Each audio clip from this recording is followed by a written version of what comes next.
Егер саған жануарлар адамнан ақылды емес десе, сен оларға бұл видеоны көрсет. Себебі қазір сен адамнан да айлакер, логикасы мықты, кейде тіпті эмоцияны түсінетін 10 жануармен танысасын.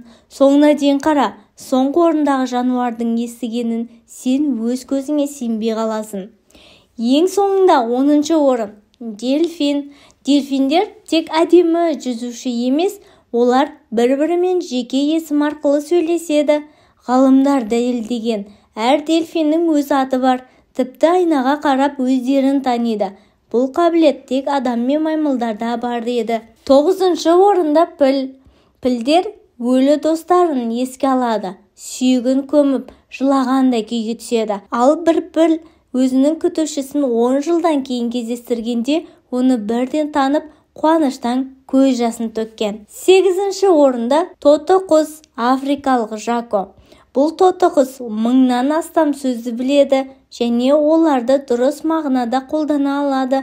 Кейбірі арифметикалық есептерді шешкен, яғни ол тек қайталамайды, түсінеді. Таңғаларлық жағдай ғой. 7-ші орында 8 аяқ. Бұл жануар түрмеден қашқан қылмыскер сияқты. 8 аяқтар аквариумнан қақпақ ашып, бөтелке ішіндегі асты шығарып, тіпті басқа торға кіріп тамақ ұрлап кетеді. Кейбірі құрал қолданады. Мысалы, кокос қабығын панасына айналады. 6-шы орында егеуқұйрық. Көп адам оларды жек көреді, бірақ зерттеушілер оларды нейроғылымда қолданады. Өйткені егеуқұйрықтар эмпатияны, яғни басқа тіршіліктің эмоциясын сезеді. Бір егеуқұйрық басқа егеуқұйрықтың ауырғанын байқаса, өз тамағын оған береді. Ал енді 5-ке де келіп жеттік. Каналға тіркеліп кетуді ұмытпаңыз. 5-ші орында горилла, Коко. Коко есімді горилла 1000-нан астам белгі тілін үйренген және көз жасын төге алған. Ол өзінің мысығы өлгенде мен жылағым келеді деген белгі көрсеткен. Бұл эмоция мен интеллекттің ең жоғары көрінісі. 4-ші орында қарға мен сауысқан. Қарға нағыз стратег. Ол құрал қолданады, адамды таниды, кек сақтайды және ұжымда жоспар құрады. Ал сауысқан айнадағы бейнесін танып, мен деп қабылдай алады. Бұл сана белгісі. 3-ші орында әрине бұл ит, бордер колли тұқымы.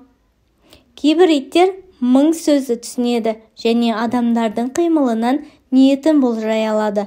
Яғни, иесінің не істегісі келіп тұрғанын айналайын демей-ақ түсінеді.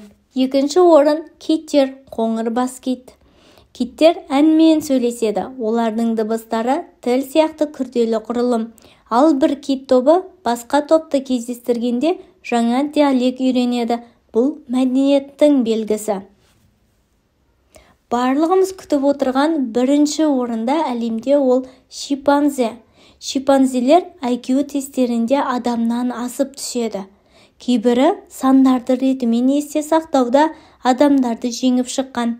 Олар құрал жасайды, соғысады, жоспар құрады және эмоцияны керемет түсінеді. Шимпанзелер табиғаттың кішкентай адамдары деуге болады. Осы жануарлардың қайсысы сені таң қалдырды?